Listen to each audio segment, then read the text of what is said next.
Ayan, nandito kami sa parabahan ng San Luis. Papunta Kalamika. Kasama ko si Bunso. Ayun, oh. Aantayin kami ng mister ko sa crossing. Pupunta kami Kalamika ngayon.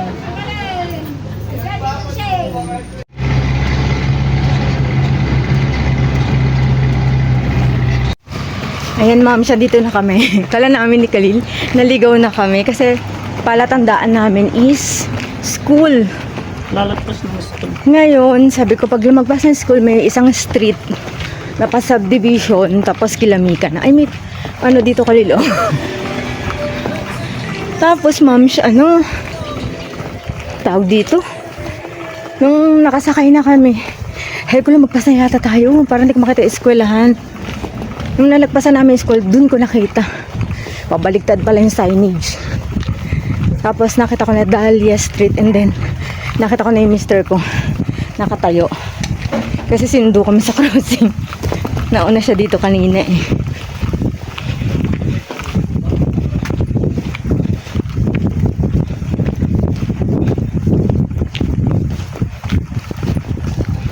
Ayan, ma'am.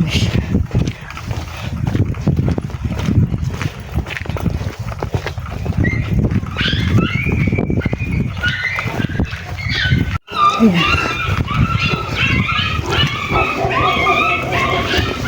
Kalitandaan mo yung daan, no? O, gilid. Yung sa gilid lang.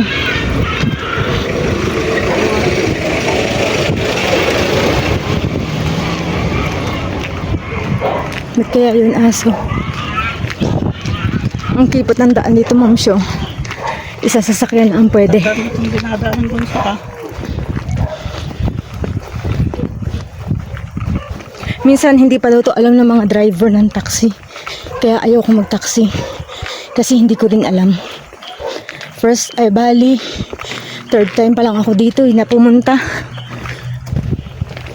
Tapos ano pa, ngayon lang ako nag-commute. Kaya ayoko mag-taxi. Mas maliligaw ako. diretso lang sa kanya. Diretso dito. Ibang daan yung baka dyan. Hinaan si ate dati. Ano sabi Tsaka kasi, 20 kay ate. Ay, 1920 pala kala ate.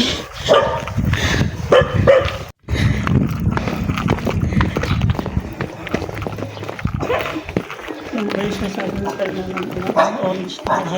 Ay, maambon na. Yan na.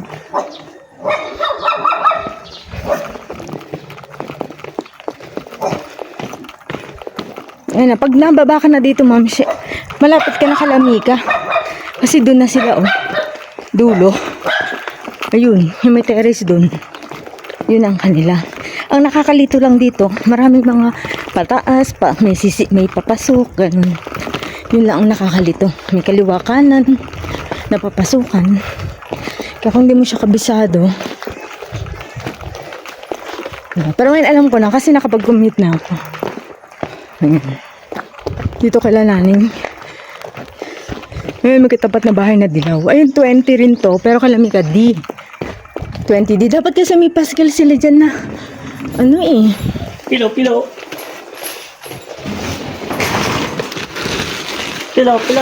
Ay, Milo. May pasalubong kami sa'yo.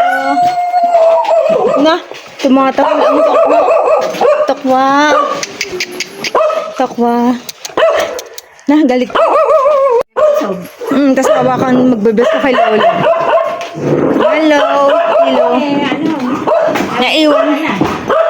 Naiwan maanggulat eh. Ayan, ma'am, siya dito na kami Kilamika. Sakto umulan na. Lakas, uwi na sana yung mister ko. Uwi na sana siya, bigla namang umulan. Na malakas as in. Yan. Yung maliit na lamesa ni Mika, te, saan niya nilalagay? Taas. Ayun, ma'am, siya nakasang ulan. Sila Mika kasi, ma'am, nagpunta ng nag-outing sila, nagbinalonan ba? O Vilyasis. Nakalimutan ko. Yung sinabi, ano ba yan? Hindi ko kabisado, pero 5 to 6 hours ang biyahe daw nun. Nagpadala na si Jen ng picture ng mga bata. Dito muna kami kasi si ate lang nandito, samahan namin. Sinama ko si Khalil. Pero yung mister ko, uwi yan mamaya.